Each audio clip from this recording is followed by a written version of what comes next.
Segundo o dicionário de símbolos, quase que universalmente, o porco simboliza a comilança, a voracidade.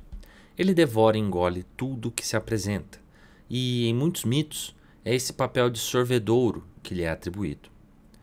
Vamos agora ao dicionário Michaelis. Ele nos explica o que sorvedouro é: determinado ponto no mar, no rio ou no lago, onde a água se movimenta fortemente em círculo, turbilhão.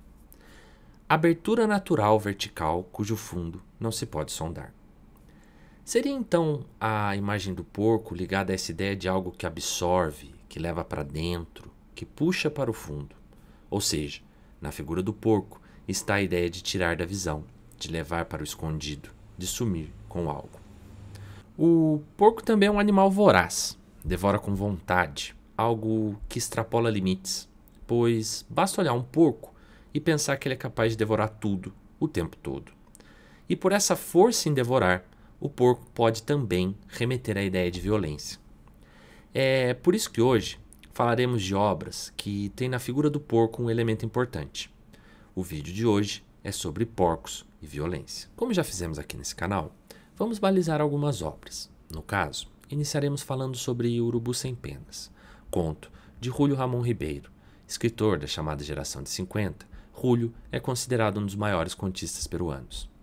6 da manhã, a cidade acorda, e pelos espectros das figuras que orbitam o princípio do dia, somos apresentados aos urubus sem penas.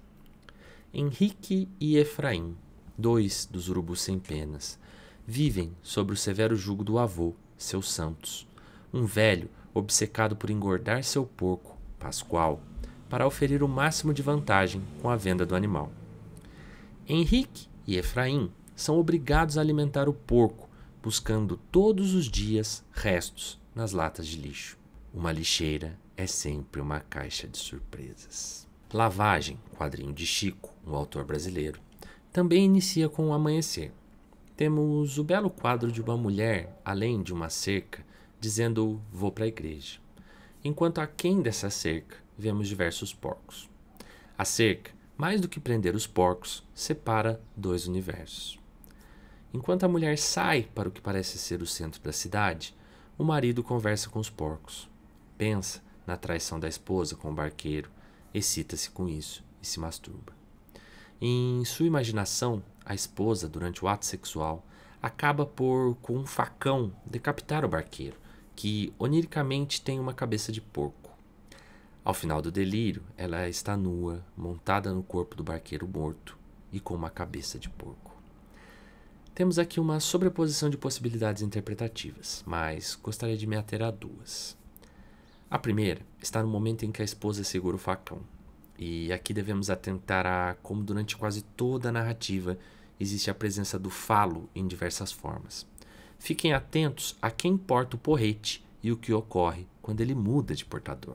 Outro ponto é a incomunicabilidade entre o casal. Isso me traz à memória dois livros de Graciliano Ramos, Vidas Secas e São Bernardo. Ambos, em alguma medida, demonstram os percalços na comunicação. Principalmente no caso de São Bernardo, que também trabalha a paranoia dos ciúmes e a dificuldade de comunicação entre o casal Paulo Honório e Madalena. Paulo Honório, em São Bernardo, se comunica melhor com Casimiro Lopes, seu capataz, do que com a esposa. Assim como em Lavagem, Omar se comunica com os porcos melhor do que com a esposa. Até mais da metade do quadrinho, Omar só possui 6 balões de fala.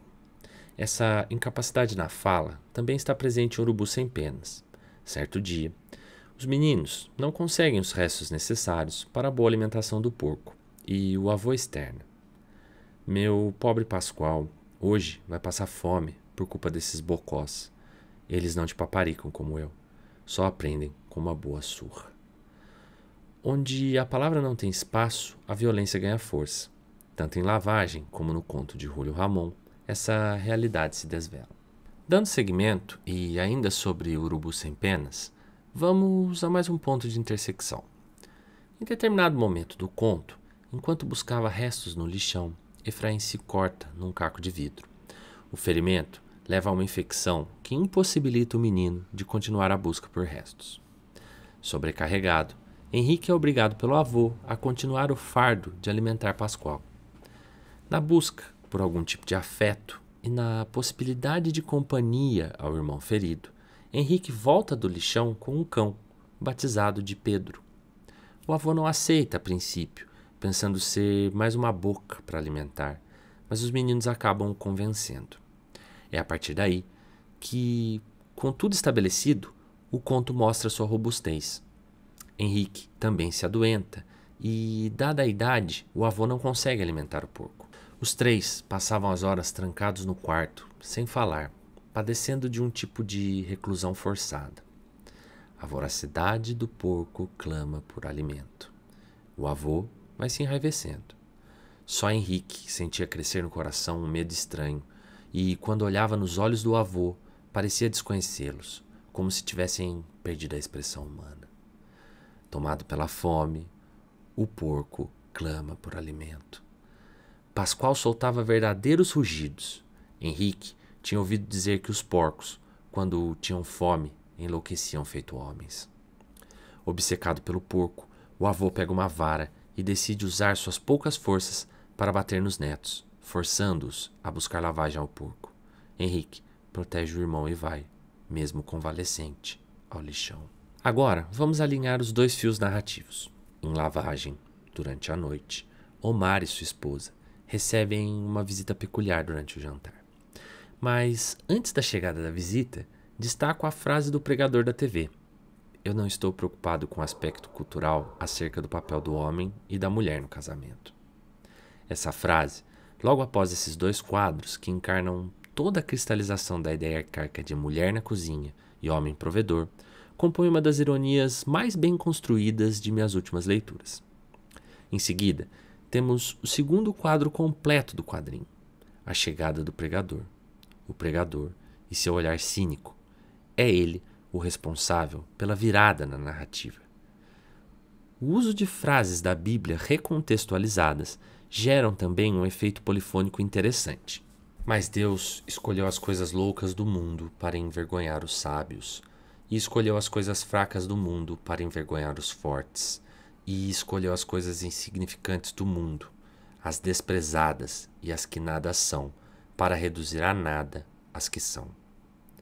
Dentro do novo contexto, o excerto bíblico adquire quase um teor de incitação à rebeldia, uma incitação à revolta daqueles que são oprimidos. E, bem, é isso que ocorre. O porrete passa a ter outro detentor, e a fala, agora do pregador da TV, também dentro do novo contexto, adquire outra carga semântica. É realmente genial no quadrinho como a mesma enunciação, dentro de outra contextualização, assume novos significados. Devemos voltar ao conto, Urubus sem penas. Ao entrar no quintal, senti um ar opressivo, resistente, que o obrigou a parar. Era como se ali, na soleira da porta, terminasse um mundo e começasse outro, fabricado de lama, rugidos, absurdas penitências.